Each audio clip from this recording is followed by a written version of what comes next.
Hi friend, good morning. কেমন আছো তোমরা? আশা করি ভালো আছো। আমিও খুব ভালো আছি। আজকে আমি তোমাদের সাথে শেয়ার করব মিল্ক পরোটা।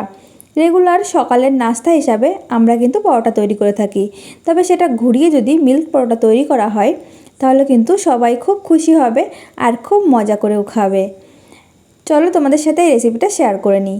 তবে যারা আমার চ্যানেলে নতুন আছো তাদেরকে অনুরোধ করছি এই চ্যানেলটিকে সাবস্ক্রাইব করে নেওয়ার জন্য, আর সকলকে অনুরোধ করছি পুরো ভিডিওটা দেখার জন্য।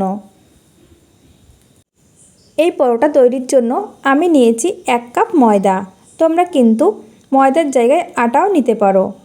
দিয়ে দিচ্ছি 1 চামচ চিনি, দিয়ে দেব স্বাদ মতো লবণ,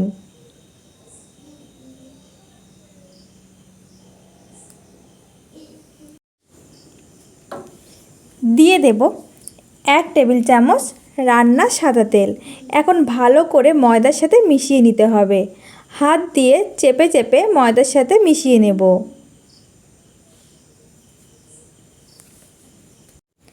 আমি ভালো করে মিশিয়ে নিয়েছি। এখন নিয়ে নিচ্ছি দুধ। যেহেতু মিল্ক পরোটা, তো দুধ দিয়েই আমি এটা মেখে নেব। দুধ কিন্তু হালকা গরম আছে। তোমরা চাইলে যদি দুধ না থাকে তাহলে গুঁড়ো দুধ গুলেও কিন্তু এটা মেখে নিতে পারো। একবারে দুধ দেব না, অল্প অল্প দুধ দিয়ে আমি একটা ডো তৈরি করে নেব।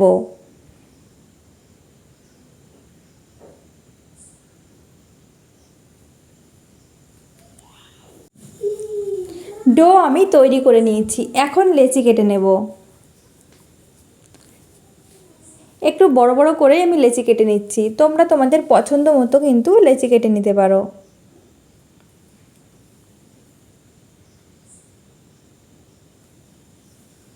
আমার 3টে লেচি হয়েছে। একটা লেচি নিয়ে নিয়েছি আর ওপর থেকে কিছুটা ময়দা ছিটিয়ে নিয়েছি। এখন আমি বেলে নেব।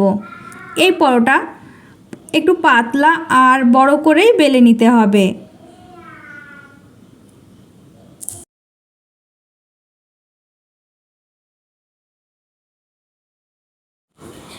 আমি বড় করে আর পাতলা করে বেলে নিয়েছি। এখন দিয়ে দিচ্ছি ঘি। আমি গলানো ঘি ওপর থেকে ব্রাশ করে নিচ্ছি। তোমরা চাইলে বাটার কিংবা তেলও ব্রাশ করে নিতে পারো।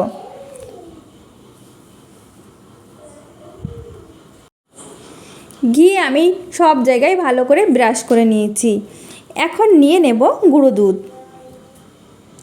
গুঁড়ো দুধও আমি সব জায়গায় ভালো করে ছিটিয়ে নেব।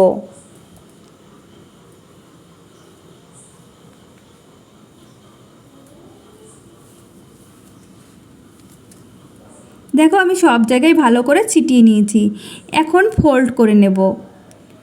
তোমরা দেখেই কিন্তু বুঝতে পারছো আমি কিভাবে ফোল্ড করছি। চারি সাইড থেকে ফোল্ড করে নিতে হবে যাতে ভেতর থেকে এই গুঁড়ো দুধ বেরিয়ে না যায়।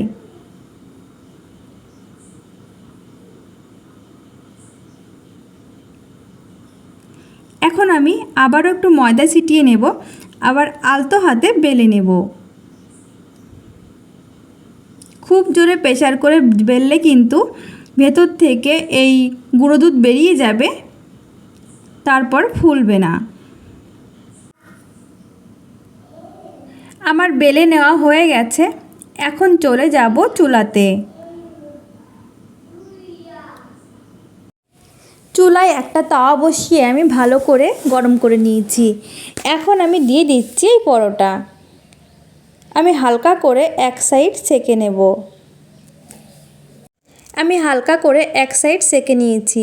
এখন উল্টে দেব আর অন্য সাইডও আমি হালকা করে ছেঁকে নেব। আমি দু সাইডই হালকা করে ছেঁকে নিয়েছি। এখন আমি আবারও উল্টে দিচ্ছি। এরপর দিয়ে দেব সাদা তেল। উপর থেকেও কিছুটা তেল আমি দিয়ে দেব। এই তেল দেওয়ার কারণে কিন্তু পরোটা খুব সুন্দরভাবে ফুলে উঠবে।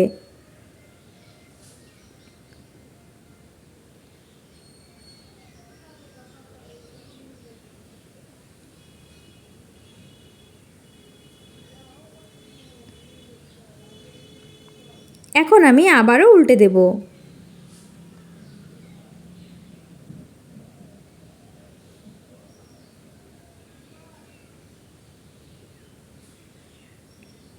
দেখো পরোটা কিন্তু ফুলতে শুরু করেছে।